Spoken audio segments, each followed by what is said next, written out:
Today we're going to be looking at King Jehoahaz, and he's found in 2 Chronicles 36 verses 1 to 4, 2 Kings 23 verses 31 to 33, and he's talked about and he's called Shallum in Jeremiah 22 verses 11 to 22. He's also called Shallum in 2 Chronicles 3 verses 15 as it describes the sons of Josiah. He's the fourth son of Josiah. We know very little about Jehoahaz other than he's the son of Josiah and he was made king over Judah.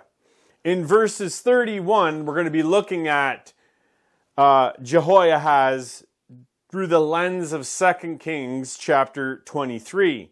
And in 2 Kings 23 verses 31, Jehoahaz began his reign when he was 23 years old.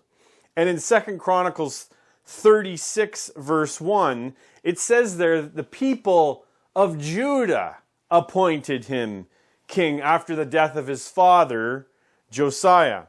His reign was only 3 months long, so this tells us that it's a very unstable time in the life of Judah. And really, the short reign of Jehoahaz reveals that, of course, he's unfaithful to God and under God's judgment. Well, how's he described? In verse 32 of 2 Kings 23, it says that he did evil in the eyes of the Lord according to his fathers. We don't have the wicked acts of Jehoahaz described, but we can assume that Jehoahaz did not continue in the reforms and the obedience of his father Josiah and what he carried out. And we read that in earlier on in 2 Kings 23. We can probably assume that Jehoahaz promoted idolatry and wickedness in the land. Maybe he followed the example of his grandfather Amon. And he continued in the wickedness of his fathers. This probably is the wicked acts of the kings of Judah who were before him. In verse 33, the king of Egypt, or Pharaoh Neco, took him captive and put him in chains and sent him to Egypt.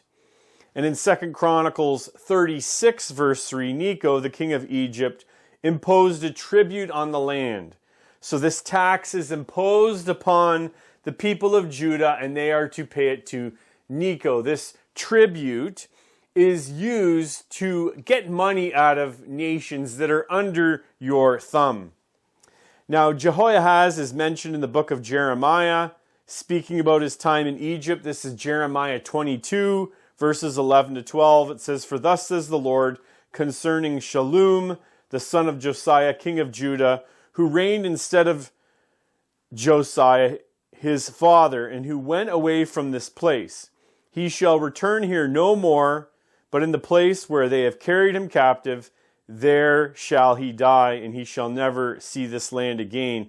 And according to the prophecy of Jeremiah, he did die in the land of Egypt. Well, one thing we can get from the life of Jehoahaz is that sin leads to judgment. Sin never leads to happiness or joy. It leads to judgment. And we see the disobedience of the Lord and what it does for Jehoahaz, a short reign, carried off into Egypt and dies there. And there we need to be concerned, Christian, of our sin. We need to put it to death. We need to seek mercy and grace from Christ when we do sin. Remember that Jesus Christ is faithful and just to cleanse us from all unrighteousness.